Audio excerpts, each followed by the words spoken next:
बुलंदशहर में दर्दनाक हादसा, डीसीएम ने ट्रक में मारी टक्कर, 3 की मौत, 31 घायल। उत्तर प्रदेश के बुलंदशहर में दर्दनाक हादसा हुआ है। हादसे में 3 लोगों की मौत हो गई है, जबकि 31 लोग घायल हो गए हैं। घायलों को अस्पताल में भर्ती कराया गया है। मौके पर पहुंची पुलिस ने शवों को कब्जे में लेकर जांच शुरू कर दी है। जानकारी के अनुसार बुलंदशहर के जहांगीराबाद थाना इलाके में गांव रोंडा के पास पंजाब के मोड़ा से हरदोई जनपद के शाहजहांपुर जा रहे डीसीएम में चालक समेत 36 मजदूर और उनके परिवारों के लोग सवार थे। जहां जहांगीराबाद के गांव रोंडा के पास सुबह करीब 4 बजे डीसीएम पहुंचा तो चालक को नींद की झपकी आ गई, जिससे उसके पैर से एक्सीलेटर अधिक दब गया। डीसीएम स्पीड के साथ आगे चल रहे ट्रक से टकरा गया। आज दिनांक 16 मई को सुबह भोर में थाना क्षेत्र जंगीराबाद में बुलंदशहर अनूपशहर मार्ग पर एक दुर्घटना हुई है, जिसमें एक आइशर कैंटर जो पंजाब के मोड़ा से सवारियां लेकर शाहजहांपुर हरदोई जा रहा था, अपने आगे चल रहे ट्रक से नींद में झपकी आने के कारण ड्राइवर को टकरा गया है, जिसमें कुल 36 सवारियां सवार थी। सूचना पर तत्काल थाना जंगीराबाद पुलिस एवं आसपास के थानों के पुलिस के द्वारा मौके पर पहुंचकर घायलों को उपचार हेतु जिला अस्पताल बुलंदशहर भेजा गया है, जहां 34 घायलों को लाया गया। इनमें से 3 की मृत्यु हो गई है। 27 घायलों को मेरठ मेडिकल कॉलेज उपचार के लिए भेजा गया है। 4 घायलों का अभी इस समय बुलंदशहर जिला अस्पताल में उपचार चल रहा है। इस संबंध में थाना जंगीराबाद पर अग्रिम विधिक कार्रवाई की जा रही है। दिल्ली पुलिस साइबर सेल ने फर्जी नौकरी घोटाले वाले कॉल सेंटर का भंडाफोड़ किया। मास्टरमाइंड समेत 10 गिरफ्तार।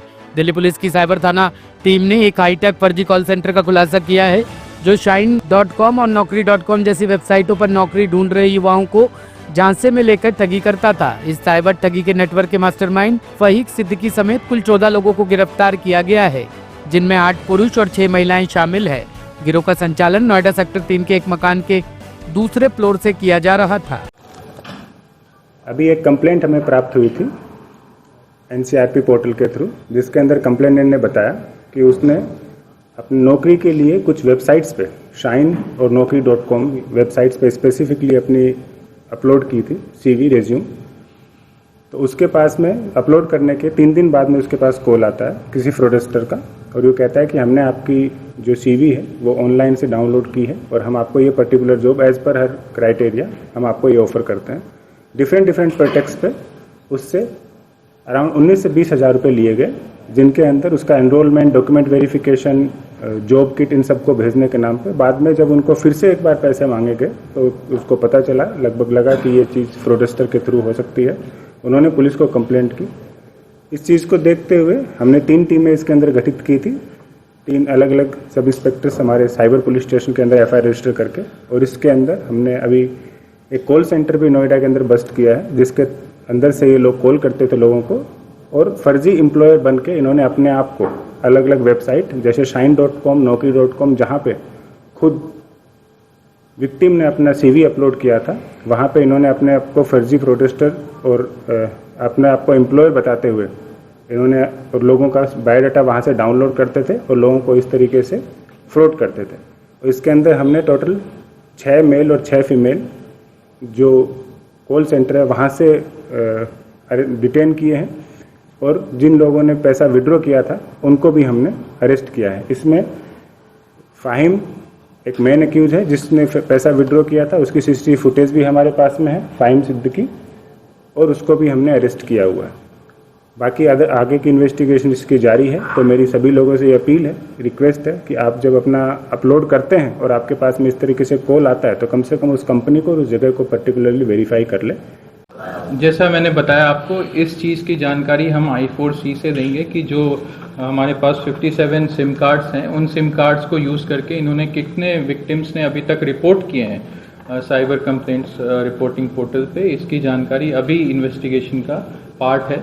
अभी इन्वेस्टिगेशन बहुत ही नेसेंट स्टेज में है। कल ही हमने इसमें ये ब्रेक थ्रू और रेड करके इन सबको अप्रीहेंड किया है।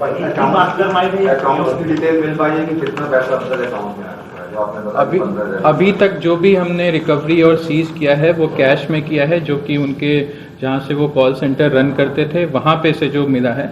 अकाउंट नंबर्स और जो भी बैंक अकाउंट्स यूज़ किए थे, क्योंकि ये वॉल्यूम बहुत बड़ा है और स्केल इसका बहुत बड़ा है, इसीलिए अभी इन सारी जानकारी को देख पाना अभी संभव नहीं होगा। मास्टरमाइंड है या और भी लोग हैं? ये भी तहकीकात का विषय है। अभी तक के इन्वेस्टिगेशन के तौर पे फहीक ही इसका मास्टरमाइंड है, और जो कि एटीएम विड्रॉल्स भी वो खुद ही किया करता था। तो आगे की जानकारी हम आपको जब इन्वेस्टिगेशन और आगे प्रोग्रेस करेगी तब देंगे। सर, इस फ्रॉड से पहले भी इसकी फहीक की कोई और इन्वॉल्वमेंट? प्रीवियस इन्वॉल्वमेंट का भी अभी तक हम लोग ये इसमें भी आगे काम कर रहे हैं। जो लोग एप्रीहेंडेड हैं उनकी भी प्रीवियस इन्वॉल्वमेंट्स को चेक कर रहे हैं। अभी तक तो इस तरह की कोई बात सामने नहीं आई है, लेकिन एक लड़का है इनमें से जिसने ये कबूल किया है कि हाँ, पहले उसे हैदराबाद के किसी केस में पकड़ा गया था, पर वो केस की डिटेल्स क्या है नहीं है वो हम अभी तक एसरटेन नहीं कर पाए हैं। उसको आपको ड्यू टाइम में दे देंगे। पढ़े लिखे सब लोग, मतलब कुछ इनमें से ग्रेजुएट्स हैं, सब छोटे छोटे जॉब्स जो करते हैं। These are all ad hoc job seekers जो इसमें एक्चुअली बीपीओ में काम करते थे। ये लोग भी जॉब सीकर्स हुआ करते थे। तो ये लोग 1.5 महीने 2 महीने 3 महीने वहाँ पे जॉब करते हैं, फिर कुछ सैलरी के इश्यूज आते हैं, फिर छोड़ देते हैं। तो बहुत ही एडहॉक बेसिस पे कॉल सेंटर रन किया जाता है। बिहारी कॉलोनी की झुकी इमारत पर एमसीडी की सख्ती, नोटिस चस्पा कर पुलिस ने शुरू की खाली कराने की कार्रवाई। दिल्ली के शादरा जिले की बिहारी कॉलोनी में एक रिहायशी इमारत को लेकर हड़कंप मच गया है। स्थानीय निवासियों में भय का माहौल तब बना जब उन्होंने देखा कि उनकी इमारत एक तरफ झुक गई है। तुरंत इस पर प्रशासन की नजर पड़ी और दिल्ली नगर निगम एमसीडी की टीम हरकत में आ गई। इमारत की हालत को देखते हुए एमसीडी अधिकारियों ने मौके पर पहुंचकर इमारत के बाद नोटिस चस्पा कर दिया। नोटिस में साफ कहा गया है कि इमारत असुरक्षित स्थिति में है और इसे खाली करना जरूरी है। इसके साथ ही पुलिस अधिकारियों की मदद से इमारत को खाली कराने की प्रक्रिया शुरू कर दी गई है। निवासियों को इमारत से बाहर निकालकर सुरक्षित स्थानों पर पहुंचाया जा रहा है। कई परिवारों के लिए बेहद कठिन समय है, क्योंकि वह इतने वर्षों से इस इमारत में रह रहे थे और अचानक उन्हें बेघर होना पड़ रहा है। नाम बता दीजिए। बनी सिंह। मनीष जी, ये बिल्डिंग तो झुकी हुई है, एमसीडी का नोटिस लगा के दे दी, कितना डर है लोगों को? बाबूजी पूरा ही डर है इसका। हाँ, कभी भी गिर सकती है, खतरा ही है इसका। अड़ोस पड़ोस में सारे मकानों का ही खतरा है इसमें। तो ये बिल्डिंग झुकी कैसे? अभी ये तो वजन की वजह से, लोडिंग की वजह से ये बैठ गई है। यहाँ पहले नाले थे, यहाँ पे नाले की वजह से ये लोड पड़ा है, बैठ गई है। तो ये बिल्डिंग खाली हो गई है? अभी तो खाली ना हुई, हो रही है। मतलब कल आदेश करके गए। अच्छा, कुछ लोग रह गए? कुछ हैं अभी और खाली कर रहे हैं। हाँ।